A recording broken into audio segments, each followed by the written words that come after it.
जीजा जी खुश रहा। दीदी खुश रहो।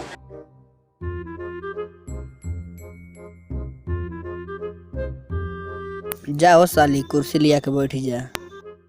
ये हमार सोना हमारा साथे तो पहली बार होली खेलता लू। आप कब कुआरे में रंग लगवैले बालू की ना? हाँ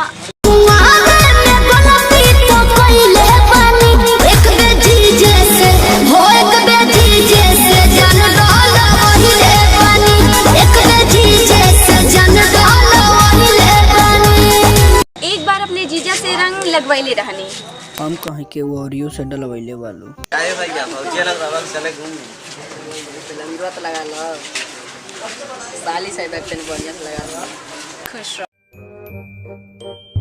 छोड़ी ना जीजा ई का जाते निको अबे आप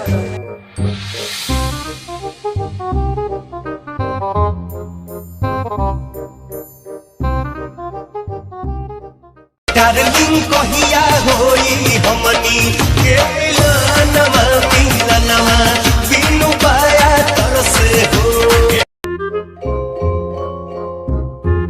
दीदी के ससुरा में ई का करे आवता।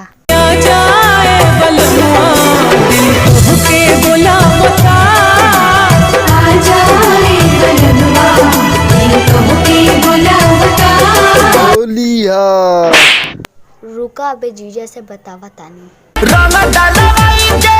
बोला सुगा बोला अरे रंग डालवाई के पकाल गइलु का जाली सया फिरी मरलु हो बड़ी बुरा लागो डालवाई के पकाल गइलु का। अब का तू हमारी जिंदगी में आग लगाता है। अब तो हमारी सदियों हो गई। हम हर पे लगले मैंने अब क्यों बार लगाई। अगर वो जान गए ने तो हर हड्डी गड्डी तोड़ दी है। सूते दे ओकर कौन फिक्र नहीं बा लेकिन तुम तरह हर पे लगले मैंने रंग वही तरह हर पे बार लगाई। चला जीजा देखा उहे दीदी के अरवा आइल बा देखा उहे बा। चलो देखेबू कौन है सारे। अरे ते हमारे मेहरारू का रंग कैसे लगेले? अरे सारे ते नहीं मारे के मार मार तो मार।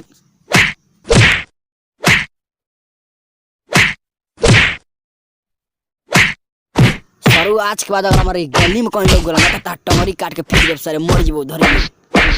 चल जल्दी भाग बस निकल सारे जल्दी निकल घर से भाग। अगर सारे हमारे घर के आँख खुला के तकलो ना तो तार आँख निकाल दे। भाग जैसे भाग सारे मार तो।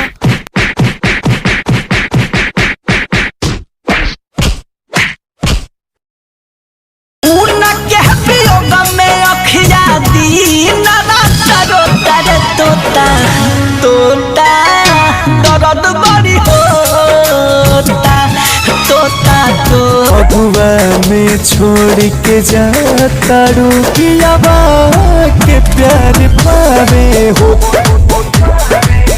तू भले कहीं चली जाई हो चले रही ना ऐसे बदली रे होलिया में याद आवे पगली रे कौन भूल भाई छोड़ चला गइल तो छोड़ के जात बाड़ू जान तू तो होलिया में तो छोड़ के जा बदनाम भइली रानी तुहरे नाम से बर्बाद करके जिए आराम से लागत फीका फीका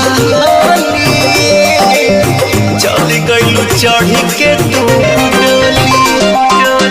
लागत फीका फीका लगा के मर जाऊंगा लगा के मर जाऊंगा लगा के मर जाऊंगा लगा के मर जाऊंगा लगा के। नमस्कार भैया हम विनायक कुमार यूट्यूबर। अगर हमें वीडियो अच्छा लगे तो लाइक करी कमेंट करी सब्सक्राइब करी शेयर करी और हमनी के खूब ज्यादा दुलार प्यार दी और चैनल के आगे बढ़ाई। और जय भोजपुरिया जय भोजपुरिया समाज।